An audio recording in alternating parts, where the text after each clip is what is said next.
Hello, beautiful people. I hope that wherever you are in the world, that you are doing well and that you are taking care of yourselves. I'm Chris Danker, and this is Let the Adventure Begin.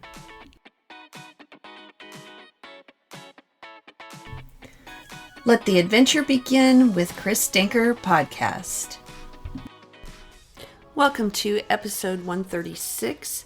I want to kick off today's episode by reading an excerpt from the introduction of the book, An Audience of One by Srinivas Rao. And I will link the book in the show notes in case you are interested in reading it. Starts out by saying, David Bowie was arguably one of the greatest creatives of the last 50 years. By the time he died in 2016, he had produced no fewer than 36 albums and more than 100 singles. He had acted in a few dozen films and exhibited his paintings widely in museums and galleries. He co-wrote a Broadway show and developed an internet platform for creative content called BowieNet. He invented the Verbicizer, a sentence randomizer app for writing lyrics. By any standard, Bowie was wildly successful, both artistically and commercially. As a cultural icon, he achieved more than mere fame. He said, "People have either really accepted what I do or they absolutely push it away," Bowie told an interviewer. "I didn't strive for success. I tried to do something artistically important." He goes on to say, never play to the gallery. Never work for other people in what you do. Always remember that the reason you initially started working was there was something inside yourself that, if you could manifest it, you felt you would understand more about yourself.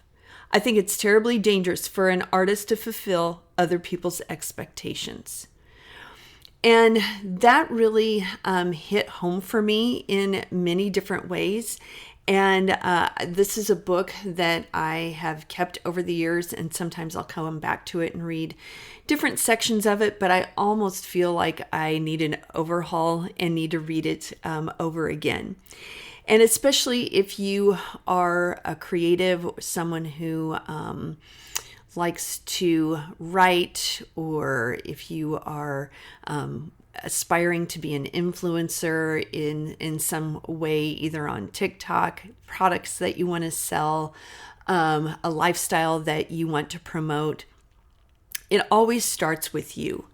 And, the author goes on to say, many creators dream of the day when millions of people will listen to their shows, read their books, buy their products, or watch them perform.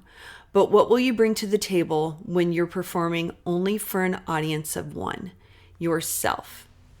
And I really appreciated this because a lot of times we do forget about ourselves in the process, and we think about maybe things that we can't control.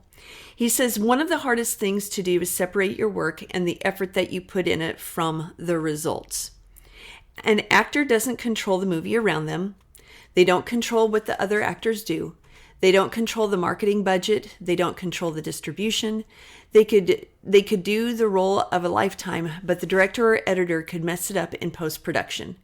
If your happiness with your job and your career is dependent on how the movie does at the box office or how the critics respond to your role, you have placed your happiness with your own life in the hands of other people.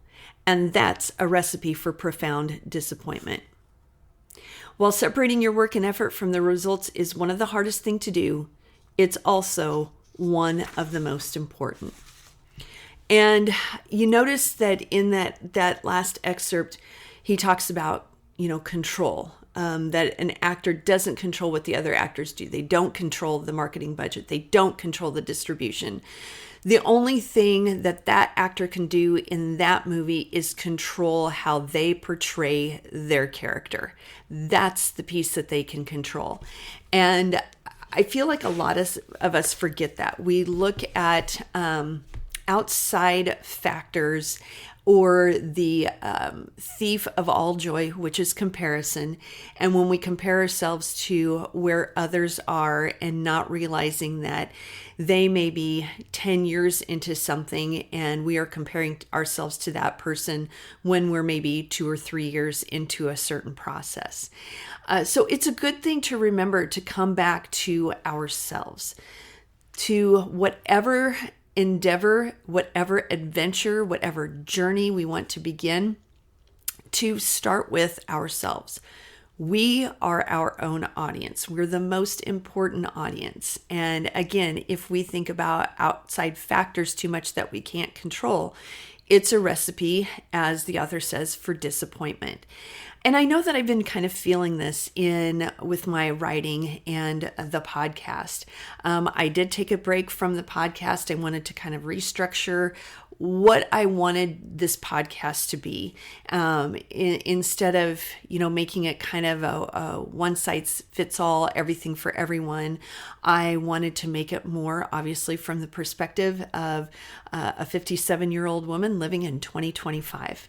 And in doing so, in taking that break, I know I lost some listeners, because if you aren't doing something consistently, then people have a tendency to fall off because they don't know. It's like, okay, when are you going to publish new stuff? And if we don't have, an understanding of a regularity of when someone's going to publish something, then they'll move on. They move on to other podcasters. And I totally get that. I feel like in some ways I'm starting back to the basics, starting from ground zero again, even though in June I will have finished my 3rd year with the podcast.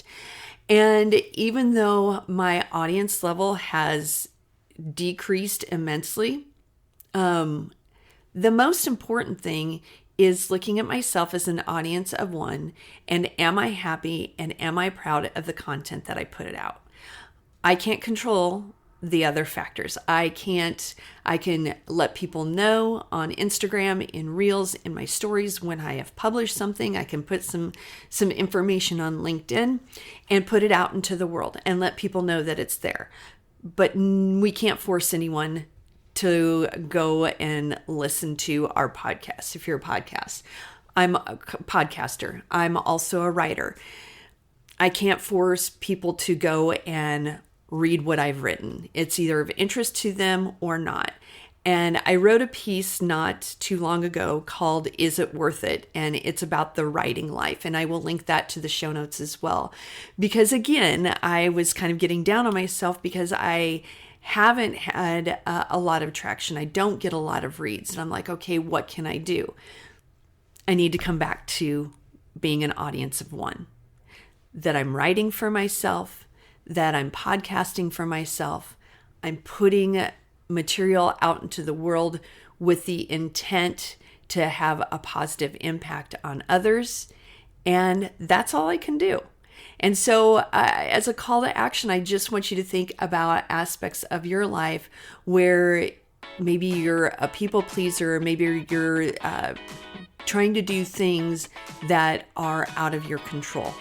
And to remember that we control our part, and that's all we can do. So until next week, I hope you let your adventure begin. Peace.